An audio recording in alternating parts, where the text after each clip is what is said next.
From the cross to the throne, from death into life, he went for his own. All power in earth, all power above is given to him for the flock of his love. Only believe, only believe, all things are possible, only believe. Que a graça, a paz e a misericórdia de nosso Senhor Jesus Cristo esteja com cada coração. Deus os abençoe. Juntos mais uma vez para esta programação do Lendo, Meditando e Orando, programação que vai ao ar de segunda a sexta às 8 horas da manhã. É o seu desejum espiritual. Pegue sua Bíblia, pegue seu caderno de anotação, que você pode ter certeza que será mais uma vez abençoado, abençoada através da palavra de Deus. E meus amados irmãos, nós continuaremos na nossa meditação no livro de Êxodo e hoje nós vamos meditar do verso 37 ao verso 51. Isto mesmo, chegamos ao final do capítulo 12 do livro de Êxodo. Este capítulo que nos mostra Deus cumprindo a sua palavra. Então agora Deus está retirando, literalmente retirando, os seus filhos ali do Egito. Então, a partir do verso 37, nós vamos meditar, que diz assim, verso 37, Êxodo 12. Assim os filhos de Israel partiram de Ramassés para Sucote. Eram cerca de 600.000 a pé, somente de homens, sem contar mulheres e crianças. Saiu também com eles um misto de gente, ovelhas, gado, muitos animais. Olha, meus irmãos, nós vemos aqui que Deus estava retirando todo o seu povo e, como nós vimos nas programações anteriores, Deus não negociou, ou melhor dizendo, Faraó não tentou negociar com Deus. Pelo contrário, depois daquele grande clamor, pelo anjo da morte ter passado, por eles não terem ouvido a mensagem que Moisés tinha trazido para eles, a morte do primogênito chegou. O juízo chega quando você rejeita a misericórdia de Deus. Então, após isso, saiu ali o povo, eram 600.000 a pé, diz a palavra de Deus, sem contar as mulheres e as crianças, e eles levaram tudo. Então não houve negociação, houve ovelhas, gados, muitos animais, despojaram os egípcios, levaram prata, ouro, roupas. Ó Deus, irmãos, Ele provê tudo o que você precisa ao longo da jornada. Quando Deus faz uma promessa, quando Deus ele dá uma ordem, você não precisa ficar com medo de usar a autoridade celestial que Deus nos deu. O verdadeiro cristão, o verdadeiro filho, a verdadeira filha de Deus, ele tem uma autoridade espiritual dada por Deus que nenhum demônio pode parar diante dele. O Senhor disse em sua palavra, e em meu nome expulsarão os demônios. Você tem a autoridade de Deus para expulsar da tua vida tudo aquilo que está impedindo de você verdadeiramente seguir a palavra com todo o seu coração.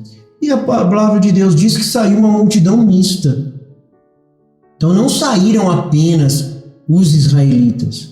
Entre os israelitas sempre houve aqueles que não eram israelitas. Da mesma maneira que é hoje, infelizmente, ainda tem pessoas que dizem ser cristã, mas na verdade são hipócritas dentro da igreja e não cristãos verdadeiros.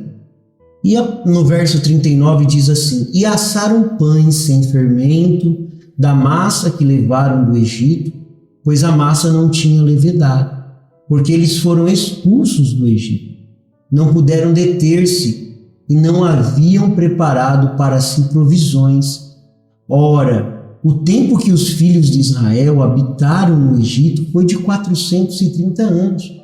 Aconteceu que ao final dos 430 anos, nesse mesmo dia, todos os exércitos do Senhor saíram da terra do Egito. Esta noite será dedicada ao Senhor, porque nela os tirou da terra do Egito. Esta é a noite do Senhor, que todos os filhos de Israel devem comemorar de geração a geração. Então nós vemos no verso 39 que eles saíram com as suas massas sem fermento. Fermento representa o pecado para nós hoje, mas ali eles saíram com aquela massa no natural, sem fermento. Deus já tinha orientado até como eles deveriam comer, como eles deveriam ficar preparados. Então, eles não foram pegos de surpresa, de maneira alguma. Quando você ouve a mensagem de Deus, quando você se atenta para aquilo que Deus está falando no tempo presente, que você não está olhando para o que Deus fez no passado, para alguma teologia antiga, mas quando você olha o que Deus está fazendo agora, no presente, ó irmãos, você também está preparado para sair desta terra, para sair daqui e ir para a glória. Este é o propósito do Evangelho. Jesus disse: eu vou, mas aonde eu estiver, vocês vão estar comigo também. Eu vou, mas eu volto. Ó, que promessa maravilhosa. Então os filhos de Israel estavam preparados, sim. Eles não foram pegos de surpresa, não. E aqui no verso 42, 41 e 42, nós vemos Deus reforçando a orientação para que aquela geração pudesse se lembrar do que Deus tinha feito. Oh, irmãos, como é fácil nós nos esquecermos das bênçãos que Deus nos dá. É tão fácil a gente viver uma vida reclamando, murmurando. Pense comigo. A maioria das vezes nós reclamamos daquilo que nós comemos, que Deus colocou na mesa. Sempre estamos querendo mais e melhor e esquecemos de ser gratos por aquilo que Deus colocou, pela porção que cabe a nós. Porém, eu te convido nesta programação a você refletir sobre isso. O quanto eu estou me lembrando do que Deus tem feito por mim, pela minha saúde, pelo ar que eu respiro, pelas pessoas que me cercam e me amam, o quanto eu estou sendo grato. Deus, irmãos, reforçou isso aqui. Deus não deixou nada na Bíblia à toa. Se esse verso está aqui, o verso 42, dizendo que aquela noite era para ser lembrada, para ser dedicada, porque era a noite da libertação, era a noite que Deus tirou os filhos do Egito. O Senhor reforça, diz assim, esta noite que todos os filhos de Israel devem comemorar de geração em geração, deve ser passado de pai para filho, porque as promessas de Deus, elas se cumprem no tempo oportuno. Não confunda o tempo de Deus com demora. O tempo de Deus é o tempo que você tem que estar glorificando, esperando pela promessa, porque as promessas de Deus, ela vai se cumprir no momento certo, na hora oportuna. E aquela noite foi uma noite notável, e ela tinha que ser celebrada de geração a geração. Isso nos leva, essa foi a primeira noite de Páscoa. Foi uma noite digna de ser observada, de ser lembrada, mas vamos lembrar também agora da nossa última Páscoa. A nossa última Páscoa. A última Páscoa foi a que Cristo foi traído e colocou fim nessa primeira Páscoa, os sacrifícios de animais, de cerimônias judaicas. Foi a noite do Senhor. Ó, irmãos, essa noite deve ser muito mais comemorada. Aquela noite onde o Cordeiro de Deus deu sua vida por mim e por você, lá na cruz do Calvário, para perdoar os nossos pecados e dizendo: vinde a mim todos que estáis cansados e oprimidos, e eu os aliviarei. Você também não quer ouvir esta voz que diz: venha cansado, venha oprimido, venha você que está cansado do sistema religioso, de procurar uma religião aqui, uma religião ali, que nada satisfaz, religiões olhando para as coisas terrenas e não para as coisas celestiais. Mas Deus não te deixa sem saída. Você que ouve esta programação, Deus tem uma saída, Deus tem enviado uma mensagem precursora da sua segunda vinda, aonde você também pode experimentar a libertação, como eles também experimentaram a libertação.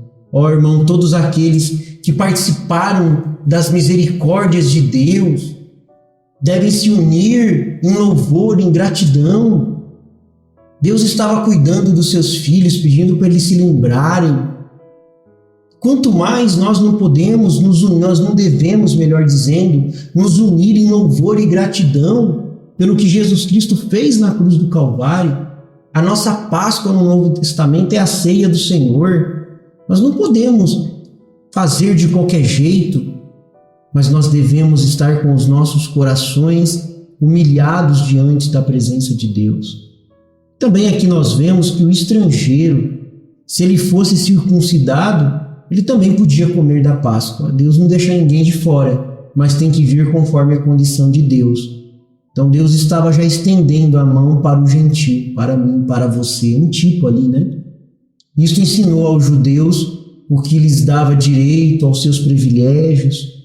Eles eram uma nação favorecida por Deus. Ó, irmãos, é tão bom. Deus estava favorecendo seus filhos ali, israelitas. E nós vamos ver que Cristo é a nossa Páscoa. Ele foi feito sacrifício por nós. E o seu sangue nos resgata. Seu sangue serviu de resgate por nossas almas. Que a palavra de Deus diz que sem derramamento de sangue não se faz remissão dos pecados. Mas ali Deus, Ele entregou o seu Filho unigênito para que todo aquele que nele crê não pereça, mas tenha a vida eterna. E hoje nós podemos usufruir desta vida eterna. Basta você também estar disposto, estar disposta a abrir mão do seu orgulho, do seu coração endurecido e vir diante de Deus dizendo: Senhor, eu me humilho perante a Tua palavra, eu também tomo pela fé aquele sacrifício que o Senhor fez na cruz do Calvário.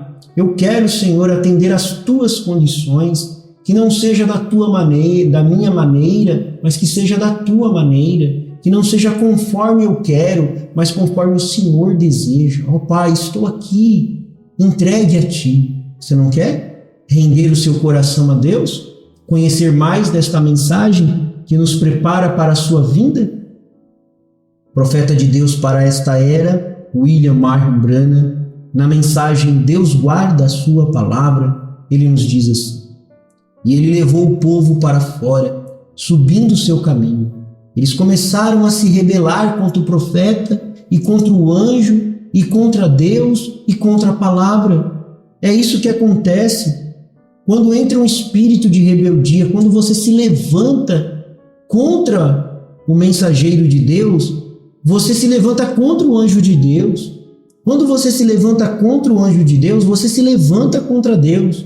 E quando você se levanta contra Deus, você se levanta contra a palavra. E aí começam os problemas. E por que disto? Porque a Bíblia diz que havia uma multidão mista, diz o profeta de Deus. Uma multidão mista saiu. O que era isto? Ele pergunta. O sobrenatural havia sido feito. E ali havia ocorrido milagres e maravilhas ali no Egito. Aqueles egípcios viram o que Deus fez. Viu o anjo da morte matando os primogênitos. Viu a queda de pedras de fogo caindo do céu, a saraiva e fogo. Viram as trevas, viram gafanhotos, pulgas. Meu Deus, quantas coisas eles viram. E que os israelitas estavam protegidos de tudo isso. Eles podiam ver isso, podiam ver os milagres e as maravilhas. E o profeta de Deus continua: qualquer pessoa, um ser humano, que almeja ver atrás da cortina de onde ele veio e para onde ele irá um dia, ele almeja ver atrás da cortina. Mas muitas vezes, quando os atos sobrenaturais são realizados, então há uma multidão mista que segue. Uma multidão que não são verdadeiros filhos de Deus, estão interessados nas bênçãos de Deus, estão interessados nos milagres de Deus, mas não querem deixar a sua própria maneira de viver, não querem abrir mão dos seus erros, não querem se arrepender dos seus pecados, não querem deixar a palavra transformar, mas quer viver a sua própria vida. Ó multidão mista, nesta hora, assim diz o Senhor: converta-se à mensagem da hora que está clamando, que está batendo, dizendo: sai dela, povo meu, entre pelo caminho do Senhor, mas entre com a sua vida transformada, não com uma vida hipócrita. Amado Pai Celestial, mais uma vez pedimos que Tu acrescentes bênçãos à Tua palavra nesta hora, que cada um possa ter os seus olhos abertos para ver o Teu mover, Senhor. Ao chegar ao final deste capítulo 12, como isso mexe conosco, Senhor, cumprindo a Tua palavra, porque o Senhor vela por Tua palavra para cumprir. Ó Deus, que nós também possamos aprender desta lição e possamos, Senhor, olhar para o Calvário e saber que o Senhor é autor e consumador da nossa fé. No nome do Senhor Jesus Cristo. Amém, Senhor Jesus. O Senhor é a força da nossa vida. O Senhor nos livra dos males deste dia e nos guarde para a hora da sua aparição. Eu sou feliz com Jesus. Deus te abençoe, Deus te guarde. Até a próxima programação, se Deus assim nos permitir.